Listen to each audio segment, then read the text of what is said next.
Welcome back to Vana Media. My name is Boniface Owino, and as usual, I'm going to be your host for today. You know, sometimes I normally ask myself that these leaders, do they think that Kenyans are stupid, or what is normally the problem?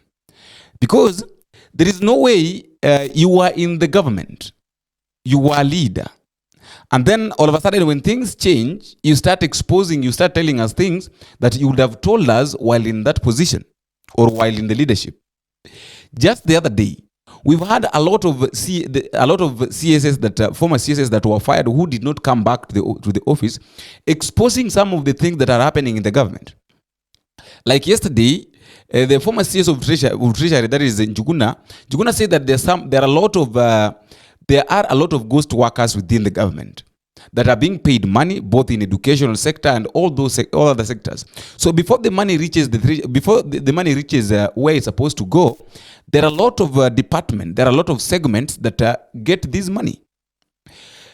Moses Kuria also was talking about a lot of things that are happening within the government, and he was even giving an advice to John Mbadi as the treasurer that John Mbadi should be very keen of what he's going to do, because if he's not very careful, then he's going to lead Kenya into a bad state.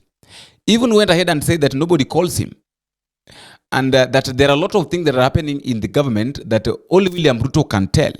And he also tried to tell us that if people are not very careful, then a lot of things will happen in Kenya that are not supposed to, but that can be prevented. Now today, former Secretary General of UDA, that is Cleophas Malala, in as much as there was plot of impeaching regarding Gachagua, nobody knew that this impeachment was being pushed or was being pressurized by these people, but he knew it. So Cleophas Malala today is telling us that the people that were behind his impeachment or him being fired from becoming the Secretary General, they did that not because he was incompetent, but they had got their own agenda. And the same people who pushed for him being sacked from becoming the Secretary General of UDA are the same people who are pushing for the impeachment of Gachagua. And these people are Cecilia Mbarire'S together with Kimani Ichung'wah. Now, I want us to listen to this clip and then we come back so that we can talk about Kimani Ichung'wah. Listen to this. This coup was plotted and orchestrated by two senior party officials alongside others within the party secretariat.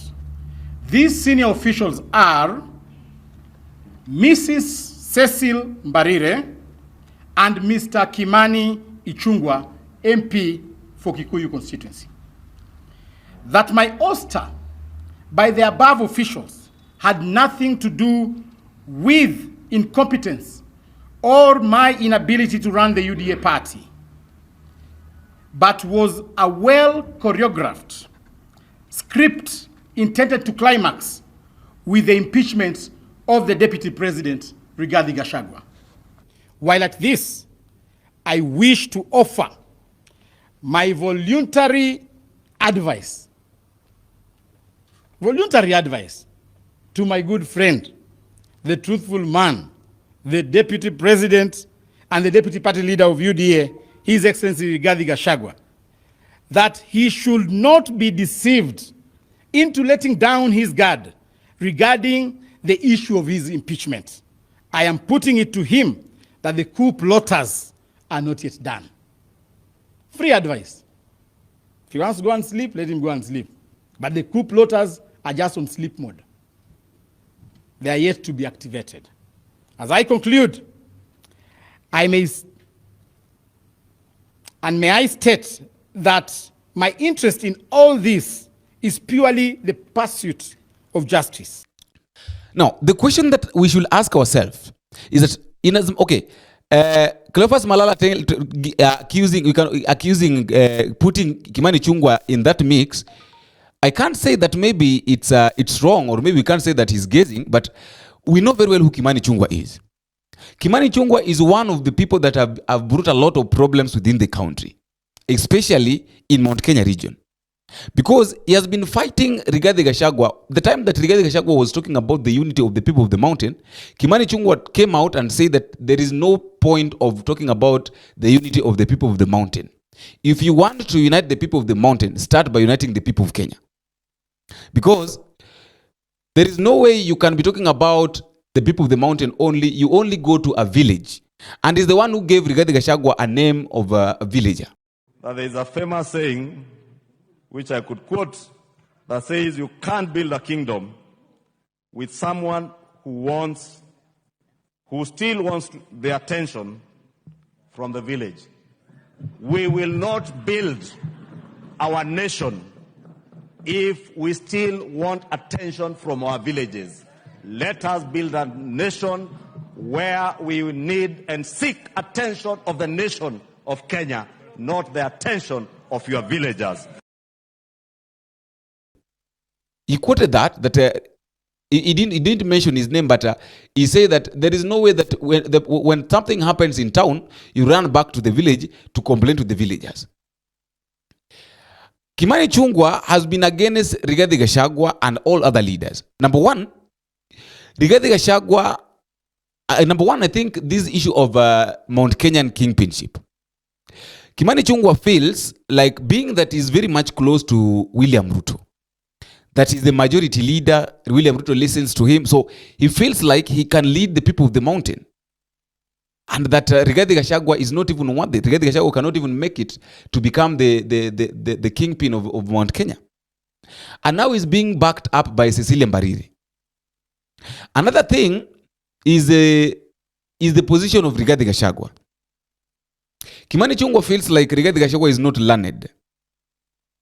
And the time that he was saying that there is no way someone can come from being a sub-chief, becoming an MP, and then after being an MP, he becomes the deputy president, and now he feels like he can talk about the unity of the people of the mountain, and that he can represent us the way it's needed. Because another word he was trying to say that Rigathi Gachagua has got no experience. So I'm saying all these things, but my main problem with these leaders is this: why talk about something after you have been fired, or after you are out of that position? Why can't you talk about? Is it because you don't talk about the problem while in that position because you feel like when you talk about it you'll get fired, or what? So now you are fired. What next? Does it matter? Okay. Does it matter now that you are telling us that you will defend? You are even advising Rigathi Gachagua that you should be very careful after you have been fired. Right now, Cleophas Malala is partyless. He's like Gen Z. He is partyless. He triballess. Okay, we can talk about tribal because he is from Western, but he's partyless. He is leaderless. Cleophas Malala has got no party. He was in ANC, got fired.